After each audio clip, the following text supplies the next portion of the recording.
dois filmes britânicos receberam o Oscar da Academia de melhor filme do seu respectivo ano. E ambos foram a respeito de dois homens. Um foi Eric Liddell e o outro foi Gandhi. Ambos tiveram a força e a coragem, quando sob pressão, de dizer não a si mesmos, de exercer autodisciplina. Quero tomar como meu texto de hoje 1 Coríntios, capítulo 10, começando com o versículo 12. Aquele, pois, que pensa estar em pé, veja que não caia. Não vos sobreveio tentação.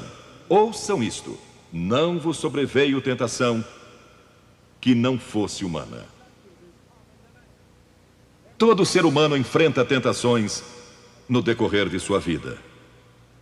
Mas Deus é fiel e não permitirá que sejais tentados além das vossas forças. Pelo contrário, juntamente com a tentação, vos proverá livramento, de sorte que a possais suportar. Deus proveu escape, se você conhece a Cristo. Bom, aqueles dois filmes tiveram um tremendo impacto sobre o mundo. O de 1982 foi Carruagens de Fogo, a história de Eric Liddell, um jovem que disse não a si mesmo e sim a Cristo. Ele surpreendeu o mundo quando se recusou a correr num domingo nas Olimpíadas de Paris de 1924. E vocês todos sabem que ele disse não até mesmo ao príncipe de Gales, que lhe pediu que corresse, porque ele era o homem mais rápido do mundo nos 100 metros. Mas ele disse não, porque ia ser num domingo e era contra suas convicções bíblicas escocesas. E recentemente foi comemorado o 60º aniversário da grande vitória de Eric Liddell nas Olimpíadas, porque ele correu nos 400 metros, em que ninguém achava que teria chance, e venceu. E fizeram esse grande filme a respeito da sua vida. E o que muita gente não sabe é que a vida de Eric Liddell não se limitou àquela vitória, porque depois que se formou na Universidade de Edimburgo, quando partiu, a estação estava lotada de colegas e professores cantando "Saudai o nome de Jesus", porque Eric Liddell foi para a China como missionário. Foi capturado pelos japoneses durante a guerra e morreu num campo de concentração japonês. Mas naquele campo, ele trouxe alegria e coragem a todos os prisioneiros, pois pregou para eles e cantou para eles, ministrando as suas almas. E ouvi dizer que estão preparando um outro filme, mostrando sua vida ali, porque ele teve coragem de dizer não. O mundo ouviu falar dele, porque ele disse não àqueles que tentaram fazer com que abandonasse as suas convicções cristãs pessoais. E eu penso em William Booth, há pouco mais de 100 anos atrás, que fundou o Exército da Salvação. Ele se converteu, tornou-se um vigário, um pastor, e foi para as favelas de Londres, para as zonas da luz vermelha. Pregou entre a gente pobre, formou um pequeno grupo chamado Banda Aleluia, e ia às esquinas, e ia também às prisões. E alguns dos líderes religiosos da época não gostaram daquilo. E assim ele foi chamado diante de uma conferência de líderes religiosos. E disseram: William Booth, você vai pregar onde nós o mandarmos, senão será excomungado. Ali estava ele, diante daquela vasta assembleia de pastores. Que podia dizer? Catherine Booth, que se tornou tão famosa quanto ele, sua esposa, estava na galeria e abanou o seu lenço gritando: William, diga não! E William obedeceu sua esposa e disse não. E assim nasceu o Exército da Salvação.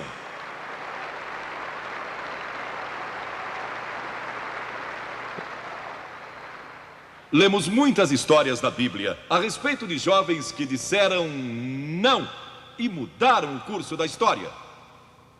A primeira que quero mencionar, talvez nunca tenham ouvido falar. Seu nome foi Vasti e foi rainha da Pérsia.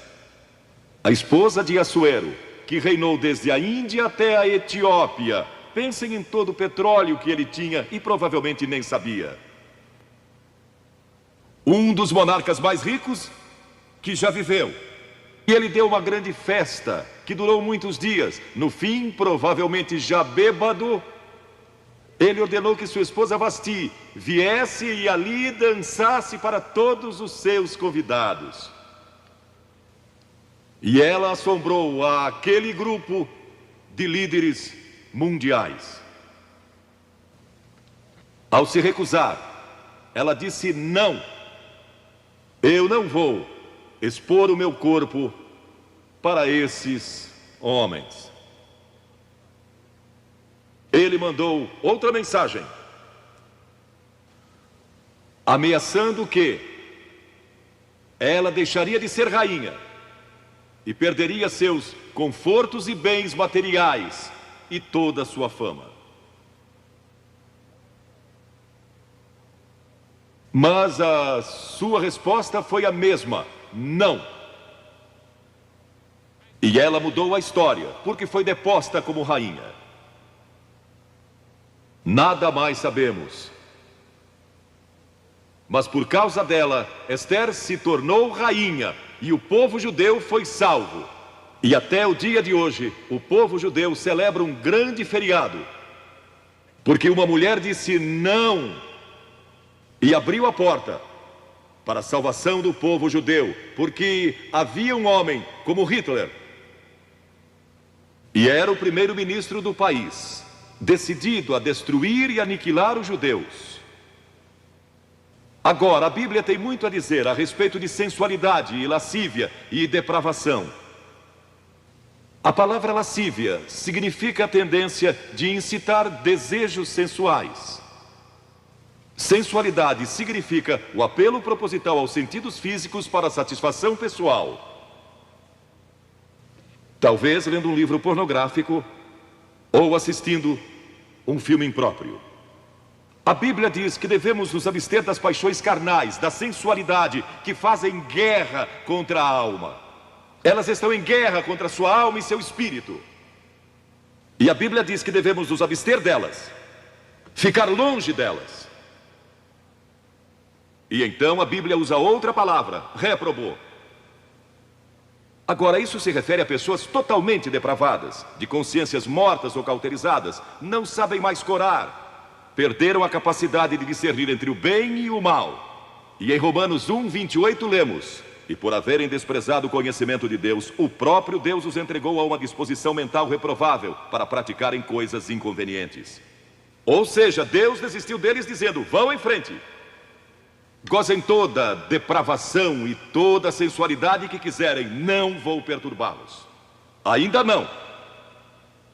Mas saibam que seus pecados os acharão e prestarão contas no dia do juízo. E Paulo, escrevendo ao jovem Timóteo, disse: também estes resistem à verdade, homens de todo corrompidos, réprobos quanto à fé. Em outras palavras, rejeitaram a Cristo por tanto tempo que suas consciências se cauterizaram e seus corações se endureceram. E mesmo que o Espírito de Deus lhes fale, eles não podem ouvir. É por isso que é importante que você aceite a Cristo quando é jovem. É importante que venha a Cristo agora. Se o Espírito de Deus está falando com você, entregue a sua vida a Cristo, porque o dia pode chegar em que a sua consciência esteja morta e você não possa mais ouvir a voz de Deus. Ela disse não. Mas Vasti, você vai perder o trono, vai perder suas riquezas, pode até perder sua vida. Ela disse: minha resposta é não. Qual é sua resposta hoje àquelas coisas que são erradas? À mentira, à lascívia, à cobiça, ao preconceito racial? Qual vai ser? Você vai disciplinar seu corpo? Vai permanecer firme às convicções que Cristo e a Bíblia ensinam? Ou vai ceder e seguir pelo caminho largo que leva à destruição? Ou vai entrar pela porta estreita e pelo caminho apertado que conduz à vida eterna? Qual vai escolher? Você tem uma escolha hoje. Deus nunca vai forçá-lo a escolher. E então houve um outro jovem um jovem chamado Daniel. E a Bíblia diz que Daniel resolveu em seu coração que não se contaminaria com as finas iguarias do rei, nem com o vinho que ele bebia. Agora, Daniel era um jovem que tinha um propósito. Ele havia sido capturado em Jerusalém. Quando o exército de Nabucodonosor invadiu a cidade, ele foi capturado e levado através de milhares e milhares de quilômetros à Babilônia.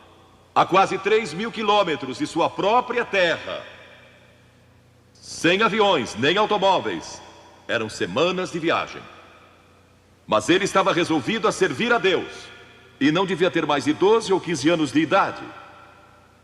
E Nabucodonosor, o grande rei, levara cativos de Jerusalém para a Babilônia, e ordenou que aqueles jovens, em quem não havia defeito, de boa aparência, instruídos em toda a sabedoria, fossem ensinados em sua corte, para que ele pudesse usá-los. Ele queria usar aqueles jovens judeus, porque sabia que eles tinham um dom especial.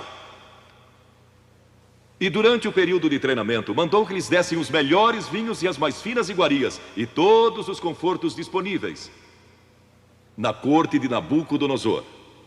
Mas Daniel disse: não, não quero o vinho do rei, e não quero as iguarias do rei. Quero dormir no chão, não numa cama de penas. Quero viver uma vida simples e também disciplinada. Que diferença dos que mal podem esperar pelo dia em que possam sair de casa e se divertir. Mas não Daniel. Daniel estava longe de casa e ninguém saberia se ele fizesse algumas dessas coisas. Ninguém saberia se ele tivesse uma namorada e dormisse com ela, ou se embebedasse com o melhor vinho do rei. Ninguém saberia lá em Jerusalém, e ele poderia ter se tornado muito popular. Mas esse primeiro não, quando jovem, preparou-o para o grande não, quando era primeiro-ministro da Babilônia. E foi lançado na cova dos leões, porque não abandonou sua fé em Deus.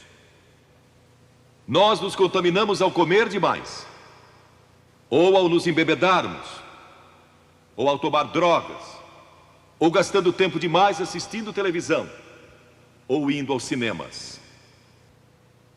Jesus declarou em Lucas capítulo 21: acautelai-vos, para que nunca vos suceda que os vossos corações fiquem sobrecarregados com as consequências da orgia e das preocupações deste mundo, e para que aquele dia não venha sobre vós repentinamente. O apóstolo Paulo disse: não disponhais para a carne no tocante às suas concupiscências. E Pedro disse: porque basta o tempo decorrido para terdes executado a vontade dos gentios, tendo andado em dissoluções, concupiscências e em detestáveis idolatrias. A Bíblia diz que devemos disciplinar nossas mentes e também nossos corpos, e disciplinar o coração pela nossa fé em Cristo. E então houve outro jovem chamado José, que foi vendido para o Egito pelos seus irmãos e se tornou escravo de um homem chamado Potifar. E Potifar tinha uma linda esposa, e José era forte e bonito. E em Gênesis, no capítulo 39, se quiserem ler a história, lemos a respeito da tentação de José. A esposa de Potifar se apaixonou por José, porque José se tornou mordomo de toda a casa de Potifar, cuidando dos seus negócios. E ela viu aquele belo jovem, viril e de boa aparência, andando pela casa e pelo jardim, cuidando dos negócios todos os dias. E ela o cobiçou e disse: deita-te comigo. Ele disse: não. E acrescentou: não posso fazer isso ao meu senhor, que me confiou tudo o que tem, exceto sua esposa. Não posso pecar contra Deus, o Deus dos meus pais. Ele estava longe de casa, lá no Egito, quem saberia?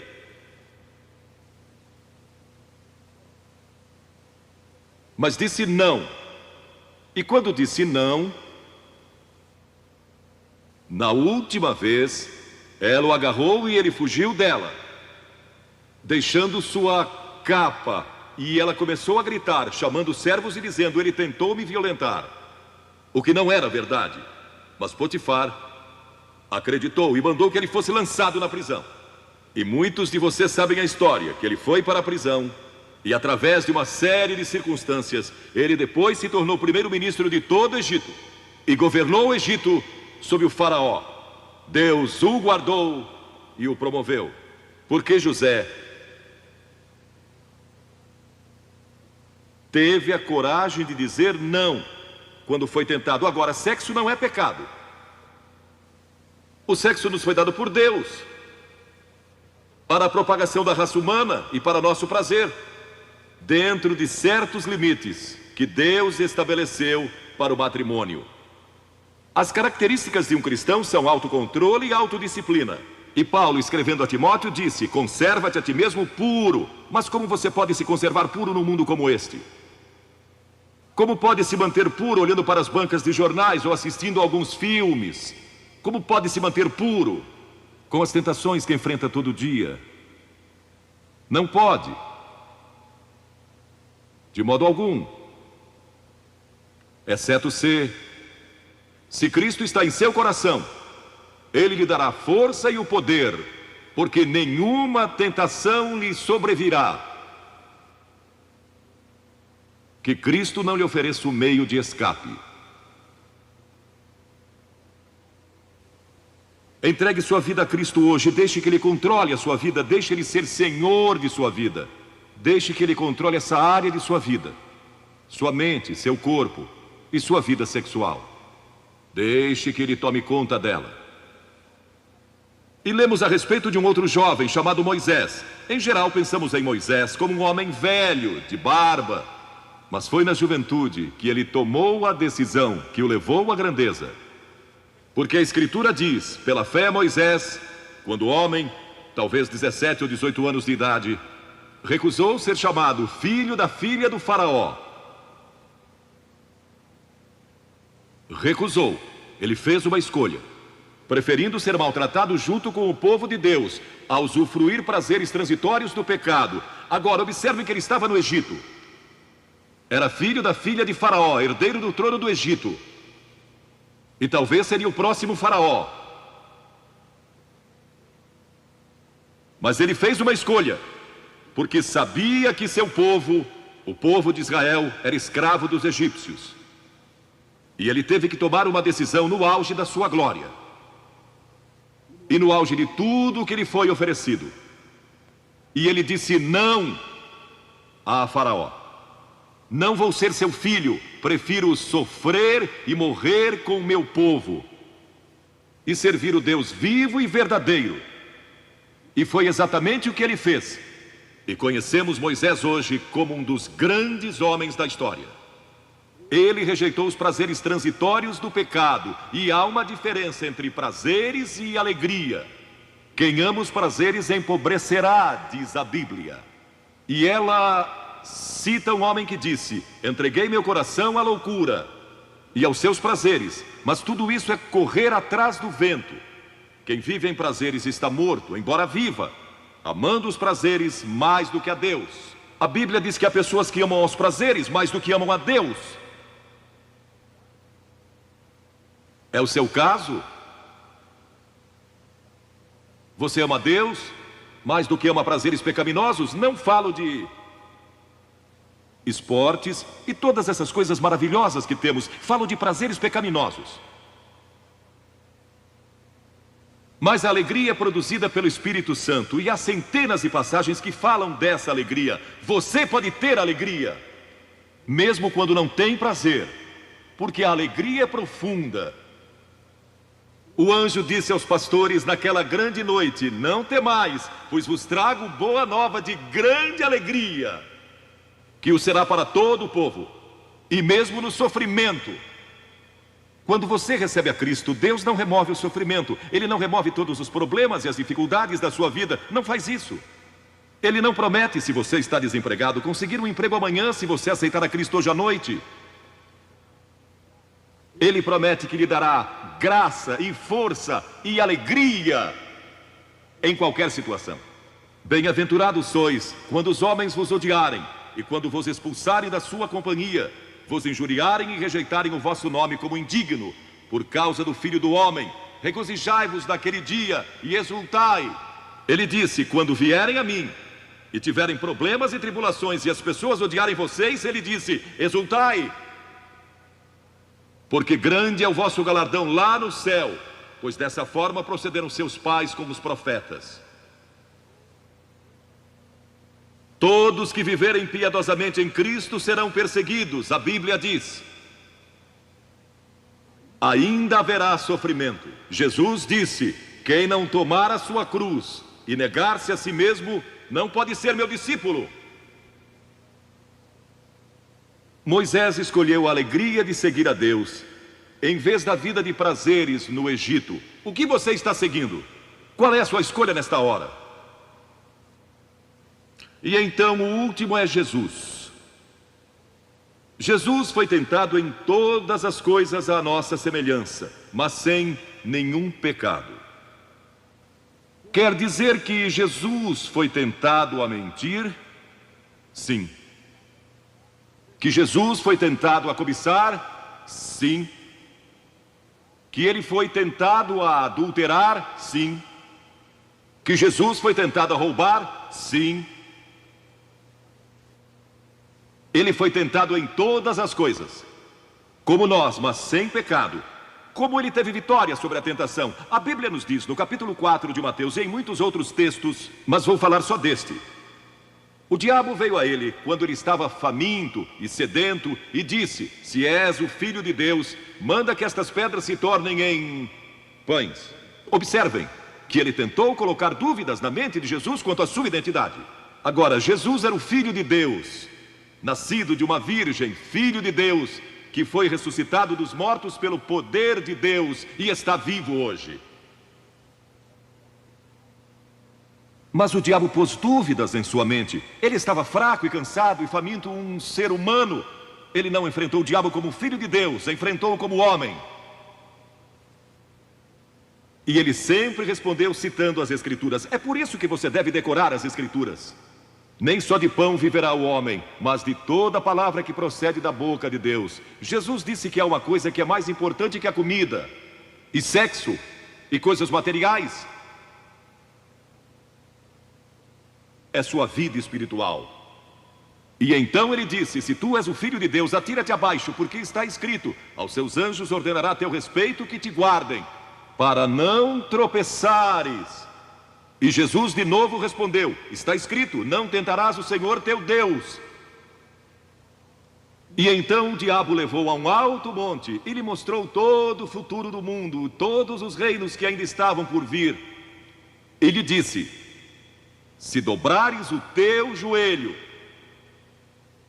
e me adorares, eu te darei todos os reinos do mundo e sua glória.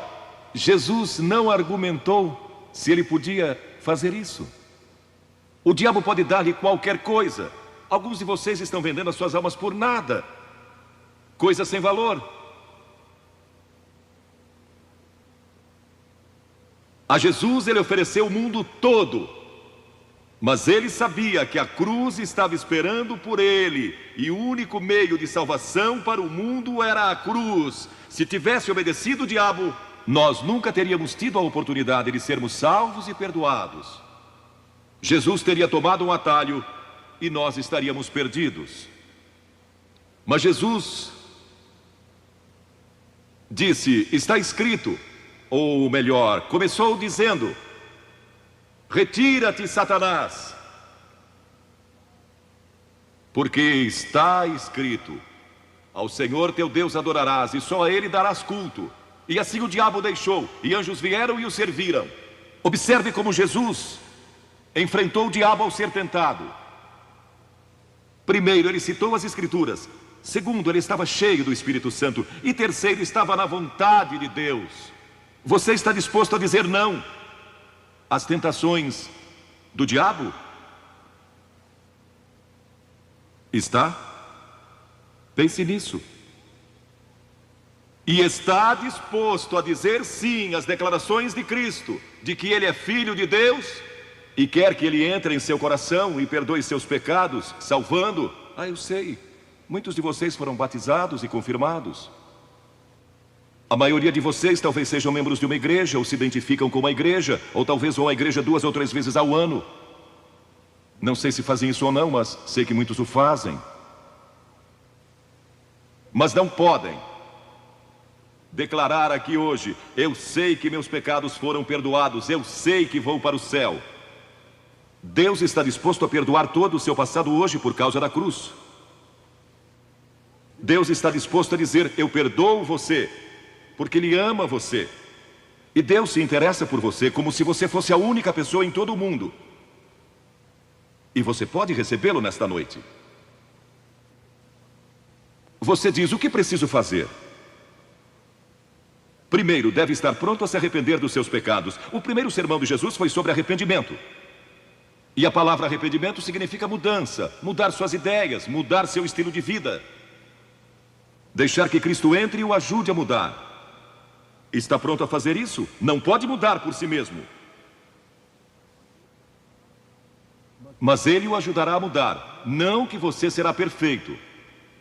Significa que vai dar à sua vida uma nova direção. E Ele estará com você para ajudá-lo. À medida que você anda dia a dia com Cristo. Você vai falhar e vai errar. Não vai ser perfeito. Mas Cristo estará com você. Se estiver pronto a se arrepender, diga a Deus: nesta hora eu pequei e me arrependo. E estou pronto a mudar. E então a segunda coisa é que você o recebe pela fé. Cliff disse há pouco que você não pode racionalizar a salvação. Há certas coisas que podemos compreender, mas muitas delas a princípio você não pode entender. Tem que vir como uma criança, dizendo: não posso entender tudo, mas eu te recebo em meu coração hoje pela fé. Pela fé que somos salvos, pela fé e não por obras, para que ninguém se glorie. Pela graça que somos salvos. E então a terceira coisa: você está pronto a sair daqui hoje dizendo: vou segui-lo e servi-lo o melhor que me for possível. Sabem, em nossa reunião em Bristol, algumas semanas atrás, estava ali um jovem de 17 anos, e ele tinha ido à autoescola aquela tarde. E pediu que seu instrutor o deixasse em um dos portões do estádio. E entre aquela multidão, ele encontrou sua família, que tinha sido convidada para a cruzada. E no encerramento, ele e sua irmã fizeram o que vou pedir que vocês façam hoje. Vieram à frente e ficaram diante da plataforma, indicando que estavam entregando suas vidas a Cristo. Uma semana depois, esse rapaz de 17 anos morreu num acidente num túnel que desmoronou. Talvez vocês até tenham lido nos jornais. Ele disse sim a Cristo, nunca imaginando que em poucos dias ele estaria indo ao céu. E nós o veremos lá outra vez. Você sabe para onde iria se isso acontecesse com você? Certifique-se antes de sair daqui. Vou pedir que saiam dos seus lugares agora, centenas de vocês, talvez milhares até, e venham e fiquem aqui na frente, calmamente e reverentemente, dizendo ao vir: eu me arrependo dos meus pecados, quero receber a Cristo em meu coração, quero saber que fui perdoado e que um dia vou para o céu, quero esta nova vida. Você diz: mas Billy, por que você pede que venhamos publicamente? Por que em público? Porque toda pessoa a quem Jesus chamou no Novo Testamento chamou em público. Ele disse: se não estiver disposto a me confessar diante dos homens, tampouco eu o confessarei diante do meu Pai que está nos céus. Jesus morreu publicamente por você, despido, sangrando, diante de toda aquela multidão. Por você. Certamente você pode vir à frente hoje declarar sua entrega a Cristo. Não somente os jovens, talvez você tenha 70 ou 80 anos. E Deus falou com você hoje. Levante-se e venha. Vamos esperar por você. Você que está assistindo pela televisão, em outras partes da Inglaterra ou do mundo, também pode tomar uma decisão por Cristo agora. Entregue sua vida a Cristo hoje e tome a decisão que estas pessoas estão tomando, estas centenas de pessoas. Vimos mais de 3.000 pessoas todas as noites. Que Deus o ajude a tomar essa decisão hoje. E procure uma igreja mais próxima.